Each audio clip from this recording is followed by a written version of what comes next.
Assalamualaikum warahmatullahi wabarakatuh. Perkenalkan, nama saya Ayu Nazrun Fadilah dari kelas 10 TJKT 1. Di sini saya akan membacakan tentang rangkuman bab 4, yaitu IP address dan subnetting. Materi kali ini kita akan membahas tentang pengenalan IP address, pengenalan subnetting, IP publik dan IP privat, class full dan classless addressing, kasus subnetting, konsep blok subnet, konsep switch dan router.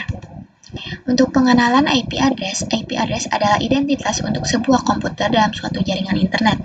Contohnya 192.168.1.1. IP address yang tersedia saat ini terbagi menjadi dua versi, yaitu IP versi 4 dan IP versi 6. IP versi 4 menggunakan 4 oktet, yang dimana per oktetnya terdiri dari 1 bait angka desimal dari 0 sampai 255 yang dipisahkan dengan titik. Sedangkan IP versi 6 menggunakan angka heksadesimal yang dipisahkan dengan titik 2. Apa sih itu prefix? Prefix itu menunjukkan jumlah IP yang bisa digunakan. Contohnya 192.168.1.1/24. Itu artinya jumlah IP address yang bisa digunakan sebanyak 256 ya teman-teman. Subnetting merupakan cara metode yang digunakan untuk menentukan prefix berapa yang sesuai untuk digunakan. Untuk kita mengarah ke IP versi 4 yang berdiri dari dua jenis, yaitu IP publik dan IP privat ya teman-teman. Untuk IP publik sendiri merupakan IP yang digunakan di internet yang bisa diakses dari mana saja. Misalnya kita mau mengakses Facebook, YouTube, atau Instagram, dan lain sebagainya, maka secara tidak sadar kalian sedang mengakses IP publik masing-masing yang dimiliki oleh mereka.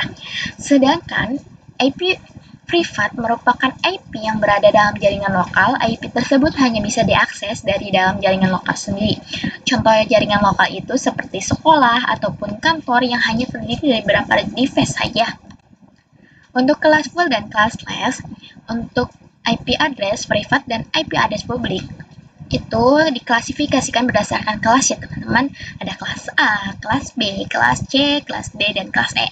Untuk kelas D dan kelas E tidak digunakan karena itu uji coba. Ini untuk gambarnya teman-teman. Sebenarnya ini gambarnya sama saja, cuman gambar yang kedua itu lebih spesifiknya lagi.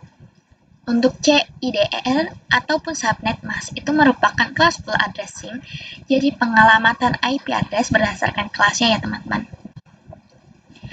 Untuk kasus subnetting, melakukan proses subnetting, kita akan melakukan beberapa proses seperti prefix, subnet mask, IP network, broadcast, dan range. Prefix dan subnet mask menentukan jumlah IP yang bisa digunakan. IP network adalah tanda alamat pada suatu jaringan LAN.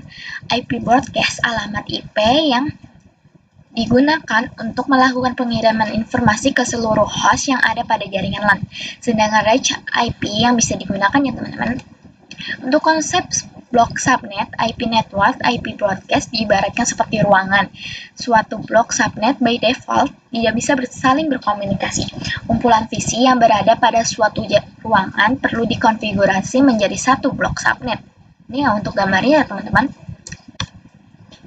IP versi 4, Deverly type.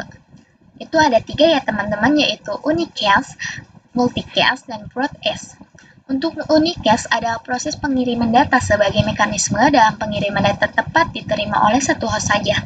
Contoh dari unicast itu seperti komunikasi yang dilakukan oleh IP address, baik itu kelas A, kelas B, maupun C, one-to-one communication. Jadi dari satu host mengirim ke satu tujuan yang sudah ditentukan tujuannya.